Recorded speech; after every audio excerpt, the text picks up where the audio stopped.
going to war against Newsmax. Congressman Jerry McNerney and Anna Eshoo have signed a letter to cable operators saying that organizations like ours provide false information ahead of the January 6th riot on Capitol Hill. In part, they say experts have noted that the right-wing media ecosystem is, quote, much more susceptible to disinformation, lies, and half-truths. 4 right-wing media outlets like Newsmax, One American News Network, OANN, and Fox News all aired misinformation about the November 2020 elections, end quote. Well, in response, we at Newsmax want to say this. The House Democrats' attack on free speech and basic First Amendment rights should send chills down the spines of all Americans. Newsmax reported fairly and accurately on allegations and claims made by both sides during the recent election contest. We did not see that same balanced coverage when CNN and MSNBC pushed for years the Russian collusion hoax, airing numerous claims and interviews with Democrat leaders that turned out to be patently false. Well, so if you were watching us and you're fair, then you would agree with us. Watch. We certainly hope that that this does not get more violent than we have already seen it. They're not supposed to be there, and we certainly don't condone that. Hopefully, some of these folks will actually end up getting arrested, and we'll know who they are. Going through a police barricade or overrunning a police line is also something that is, certainly not to be encouraged. This is clearly, I think, crossed the line. This is a tragedy for America. This has to stop now. I don't get the point of anyone watching us or on social media excusing what's happened. This will go down as one of the darker days in American history. I think condemning the violence is important, solving the situation, and trying to figure out how this happened is all very important. Again, a national embarrassment, a national crisis, and that's not a partisan view or even a journalistic view. It's an American view. We here have condemned violent protests and riots of all kinds on this network. What really bugged me was the vandalism inside that you're seeing some of the video now, the vandalism inside the nation's capital. Completely unacceptable. And let's be quite clear here, huh? We condemn the violence. We condemn it, all right? The people who did illegal things must be arrested. The images that I've seen this afternoon at the Capitol, frankly, disgust me. Violence has no place in our society. Destruction of public property has no place. Disrespecting law enforcement is not acceptable. This is un-American. This is not what we do. We are better than this, and we must denounce this. And now our panel is back to discuss this a little further. Dennis, what do you think?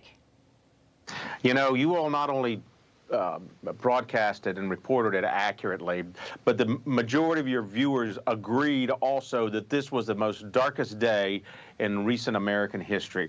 What concerns me the most is that these two members that are friends of mine, because I served with them, are now trying to suppress or censor fundamental First Amendment rights of free speech that the journalism community has and the American people have been beneficiaries of for over 241 years. This is also the basis of another bad precedent, where we're trying to let government come in and censure what is going to be heard or listened to or viewed by the viewing public.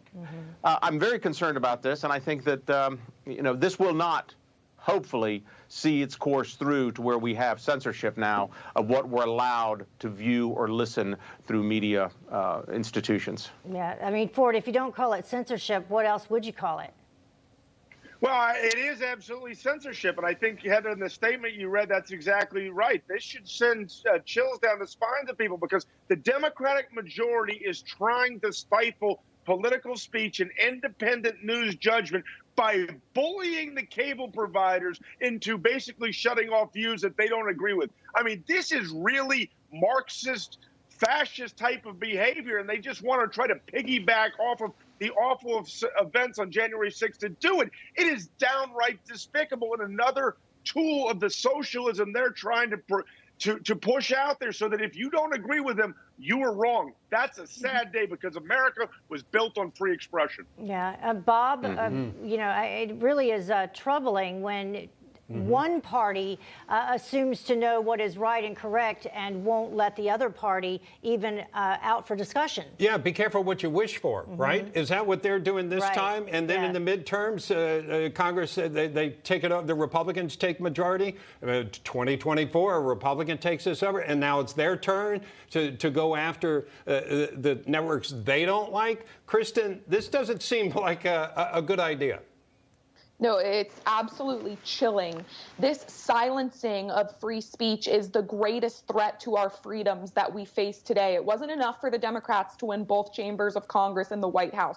They now want to control what you can say and what you think. And anybody who dares to speak out against their big government left-wing agenda will be squashed and silenced by any means possible, whether it's through big tech, corporate America, or pressure from Democrats in politics. It's absolutely frightening, and people need to wake up before it's too late, and we've let our freedom of speech go. Yeah, I mean, and Dennis, you mentioned that you worked with and know these two individuals. What do we need to do, or what can be done to bring everyone back together and some sense to what's happening here, and bring us back to a place where we're open to listening to both sides of an argument?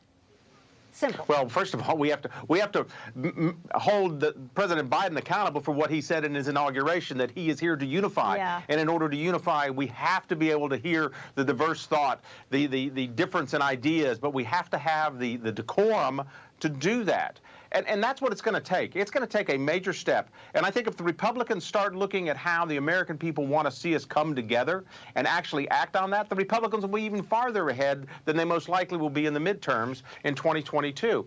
You know, the American public, they don't mind a bad, a bad series of events happening every now and then, but because they always know we can heal. We can heal through the process that our founders gave us, so long as we have the freedom of thought and expression.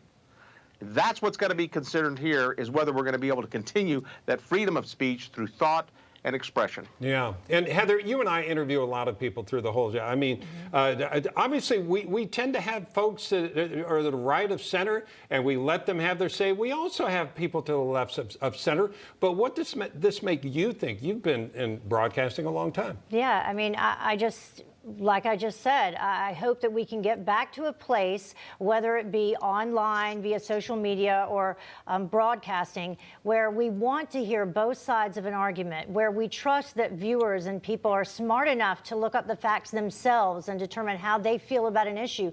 But you can't do that if you're only being presented with one side. I trust that our viewers are smart, and I trust that they know how to look through things themselves, and we should allow them to do it. Yeah, and just so our viewers understand what's going on, there are members of Congress trying to encourage these cable companies to stop carrying networks like ours.